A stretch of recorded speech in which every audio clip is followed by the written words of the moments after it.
অনেক ঝড় মোকাবেলা করে পদ্মা সেতু নির্মাণ করেছি, মাথা নত করে নয়, প্রকল্পের সমাপনী অনুষ্ঠানে বললেন প্রধানমন্ত্রী। বৃষ্টি ও বন্যার অজুহাতে লাগামহীন নিত্যপণ্যের দাম, পেঁয়াজের ঝাঁজ আর মরিচের ঝালে নাজেহাল নিম্ন ও মধ্য আয়ের মানুষ। এবং উত্তরাঞ্চলের বন্যা পরিস্থিতির আরও অবনতি, প্লাবিত হচ্ছে নতুন নতুন এলাকা, বিশুদ্ধ পানির সংকটে বানভাসীরা।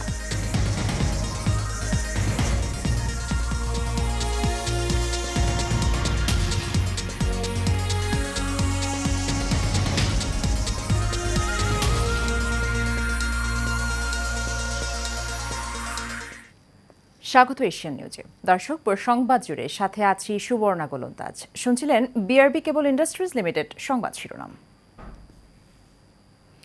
পদ্মা বহুমুখী সেতু প্রকল্প নিয়ে দেশে বিদেশে অনেক ষড়যন্ত্র হয়েছে, কিন্তু আওয়ামী লীগ সব বাধা উপেক্ষা করে পদ্মা সেতু নির্মাণ করেছে, কারো কাছে মাথা নত করেনি। পদ্মা সেতু প্রকল্পের সমাপনী অনুষ্ঠানে এসব কথা বলেন প্রধানমন্ত্রী শেখ হাসিনা। বিকেলে মুন্সিগঞ্জের লৌহজংয়ে পদ্মা সেতুর মাওয়া প্রান্তে এই প্রকল্পের সমাপনী আয়োজনে সুধী সমাবেশে প্রধান অতিথির বক্তব্যে প্রধানমন্ত্রী বলেন, কোনো প্রকল্প শেষে এমন আয়োজন করা হয় না, কিন্তু পদ্মা সেতু প্রকল্পের ওপর দিয়ে অনেক ঝড় গেছে, তাই এই প্রকল্পের সঙ্গে জড়িতদের ধন্যবাদ জানাতেই এই আয়োজন করা হয়েছে বলেও জানান সরকার প্রধান। প্রধানমন্ত্রী বলেন, দেশের সম্পদ বেচে ক্ষমতায় আসতে হবে শেখ মুজিবের মেয়ে সেটা কখনো চায় না। শেখ হাসিনা বলেন, বিশ্ব ব্যাংক অর্থায়ন বন্ধ করে দেওয়ার পর সবাই বলেছিল পদ্মা সেতু নির্মাণ সম্ভব নয়, কিন্তু নিজেদের টাকায় সেতু নির্মাণ করে আওয়ামী লীগ দেখিয়ে দিয়েছে বাংলাদেশ কারো উপর নির্ভরশীল না। এই প্রকল্পে একটি টাকাও দুর্নীতি হয়নি বলেও জানান প্রধানমন্ত্রী।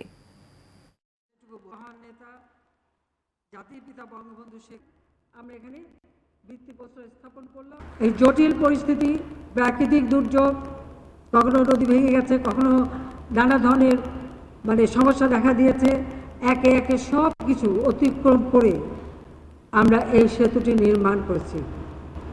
যে সকল শ্রমিক অক্লান্ত পরিশ্রম করেছে এবং আমার যারা জড়িত সকলকে আমি আন্তরিক ধন্যবাদ জানাচ্ছি, এবং আজকে আমার এখানে আগমন সেই ধন্যবাদ জানানোর জন্য। বাজারে 100 টাকা ছাড়িয়েছে পেঁয়াজের দাম, সপ্তাহের ব্যবধানে বিক্রি হচ্ছে 100 থেকে 110 টাকায়। বৃষ্টি আর বন্যার অজুহাতে নাগালের বাইরে সবজির বাজারও, কাঁচামরিচ কিনতে গুনতে হচ্ছে 300 টাকার কাছাকাছি। এদিকে ফের অস্থির হয়ে উঠেছে চালের বাজার। ক্রেতাদের অভিযোগ, মিল মালিক আর আড়তদারদের কারসাজিতে বেড়েছে চালের দাম। আবির হোসেনের ক্যামেরায় এইচএম মিতুর রিপোর্টে বিস্তারিত। রাজধানীর বাজারে পেঁয়াজের দাম আবারও ছাড়িয়েছে 100 টাকা। ট্রিপল সেঞ্চুরি হাঁকিয়েছে কাঁচামরিচ। বন্যা আর বৃষ্টির অজুহাতে নাগালের বাইরে সবজির দর, বাড়তি দামে বিক্রি হচ্ছে মাছ মাংস।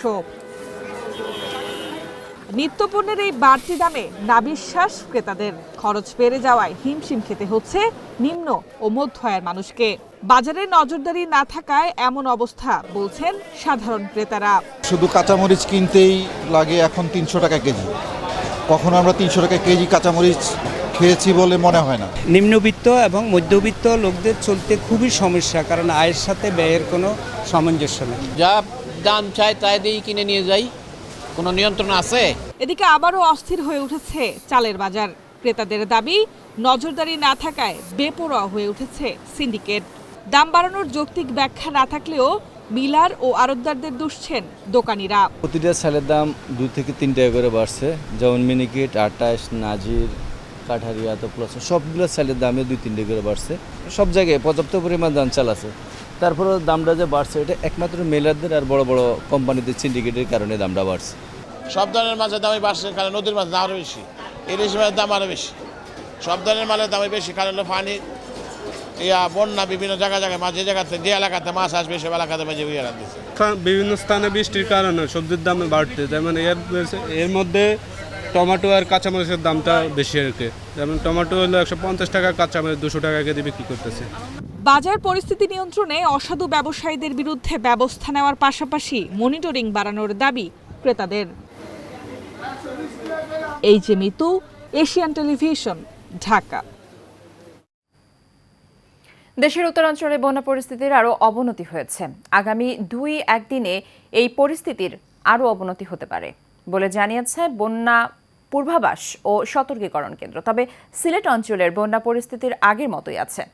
এদিকে বন্যা দুর্গত এলাকায় চরম ভোগান্তিতে পড়েছেন সাধারণ মানুষ। প্রতিনিধিদের তথ্য ও ছবিতে আরও জানাচ্ছেন আরফ ইসলাম হিমু।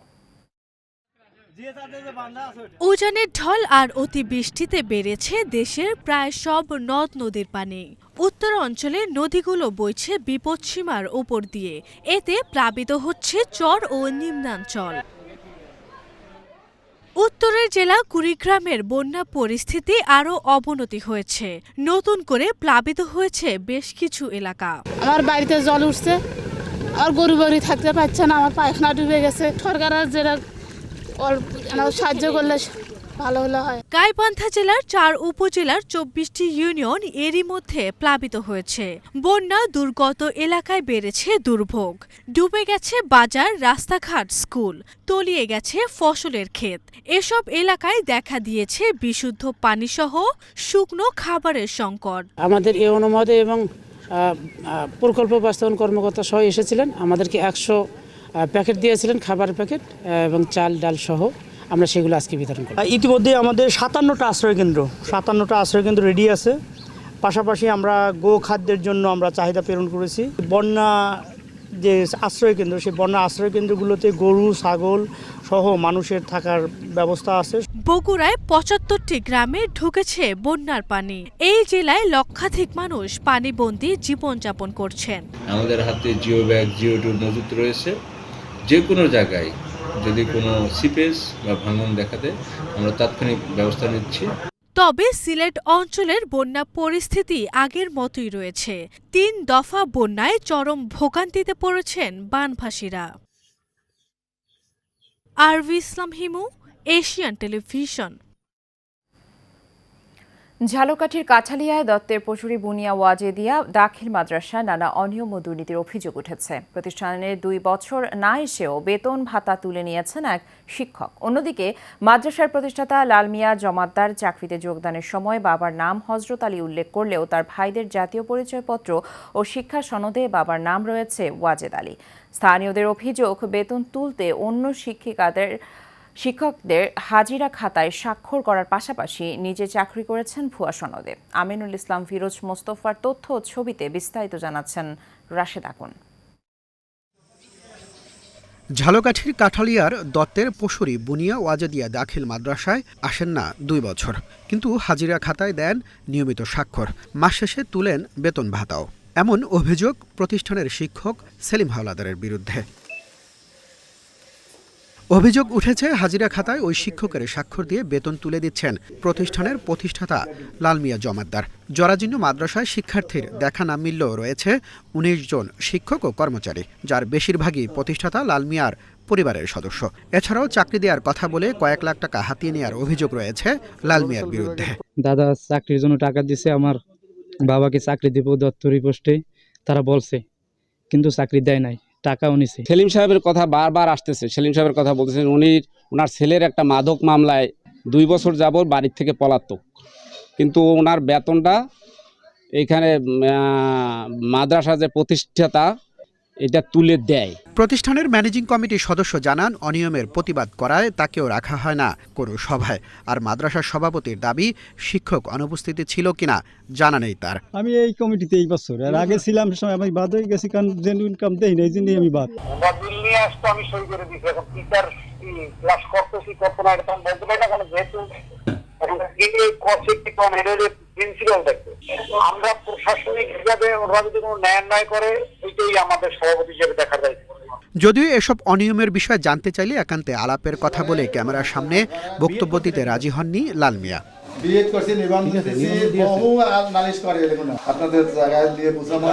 অনুপস্থিত থেকে বেতন উত্তোলনের কোনো সুযোগ নেই উল্লেখ করে মাদ্রাসা শিক্ষা অধিদপ্তরের কর্মকর্তা বলছেন, ছুটি ছাড়া না আসলে হতে হবে চাকরিচ্যুত। অনুপস্থিত থাকলেই সেটা বলতে হবে না, অনুমোদনবিহীন ছুটি ছাড়া বেতন ভাতা উত্তোলন করার সুযোগই নেই। দুর্নীতির মাধ্যমে উপস্থিতি দেখিয়ে 2 বছর যাবৎ অন্যের বেতন তুলে লাল মিয়া যে টাকা আত্মসাৎ করেছে তা রাষ্ট্রীয় কোষাগারে জমা এবং তার ভুয়া শিক্ষাগত সনদ যাচাই করে শাস্তির দাবি সচেতন মহলের। Rashed Akun, Asian television. পরিবেশের সাথে পরিবেশের পাশে এই স্লোগানকে কেন্দ্র করে স্কয়ার টয়লেট্রিজ লিমিটেড জাতীয় বৃক্ষ মেলায় এক প্রকৃতি প্রেমীদের জন্য স্কয়ার টয়লেট্রিজের নির্দিষ্ট পণ্যে ঔষধি ও স্টেভিয়া গাছ উপহার দিয়ে এসেছে। রাজধানীর আগারগাঁওয়ে জাতীয় বৃক্ষ মেলায় স্কয়ার টয়লেট্রিজ লিমিটেডের স্টলটি দর্শনার্থীদের আগ্রহের কেন্দ্রবিন্দুতে পরিণত হয়েছে। স্টলে ক্রেতারা সানোরা বায়ো এবং জিরোকাল স্টেভিয়া কিনলে উপহারস্বরূপ পাচ্ছেন বিভিন্ন ঔষধি গাছ ও স্টেভিয়া গাছের চারা। এই প্রতিষ্ঠানটি ভবিষ্যতেও প্রকৃতি ও মানুষের ভালোর জন্য কাজ করে যেতে দৃঢ় প্রতিজ্ঞ।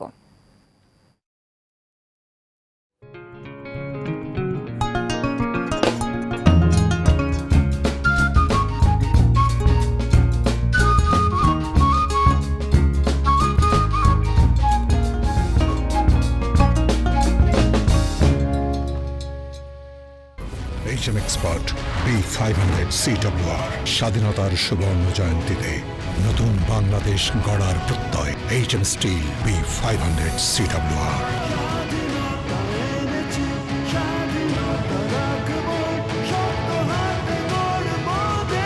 HM Steel। এবার HM স্টিল চট্টগ্রাম সংবাদ। চট্টগ্রামে গাউসিয়া কমিটি বাংলাদেশের উদ্যোগে গাউসে জামান আল্লামা তৈয়ব শাহ স্মারক আলোচনা সভা অনুষ্ঠিত হয়েছে। চট্টগ্রাম প্রেস ক্লাবের বঙ্গবন্ধু হলে এ সভার উদ্বোধন করেন দৈনিক আজাদীর সম্পাদক স্বাধীনতা পদকপ্রাপ্ত এম এ মালিক। সংগঠনের চেয়ারম্যান আলহাজ পিয়ার মোহাম্মদ কমিশনারের সভাপতিত্বে সভায় প্রধান অতিথি ছিলেন চট্টগ্রাম বিশ্ববিদ্যালয়ের উপাচার্য প্রফেসর ডক্টর মোহাম্মদ আবু তাহের। প্রধান আলোচক ছিলেন চট্টগ্রাম কলেজের প্রিন্সিপাল প্রফেসর মোহাম্মদ মোজাহিদুল ইসলাম চৌধুরী এবং স্বাগত বক্তব্য রাখেন মহাসচিব শাহজাদা ইবনে দিদার। শেষ করবে এশিয়ান নিউজ। তার আগে বিআরবি কেবল ইন্ডাস্ট্রিজ লিমিটেড সংবাদ শিরোনামগুলো জানিয়ে দেব আরও একবার।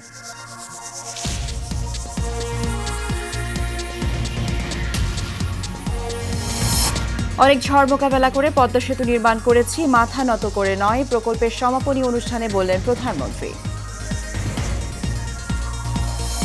বৃষ্টি ও বন্যার অজুহাতে লাগামহীন নিত্যপণ্যের দাম, পেঁয়াজের ঝাঁজ আর মরিচের ঝালে নাজেহাল নিম্ন ও মধ্য আয়ের মানুষ। এবং উত্তরাঞ্চলের বন্যা পরিস্থিতির আরও অবনতি, প্লাবিত হচ্ছে নতুন নতুন এলাকা, বিশুদ্ধ পানির সংকটে বানভাসীরা।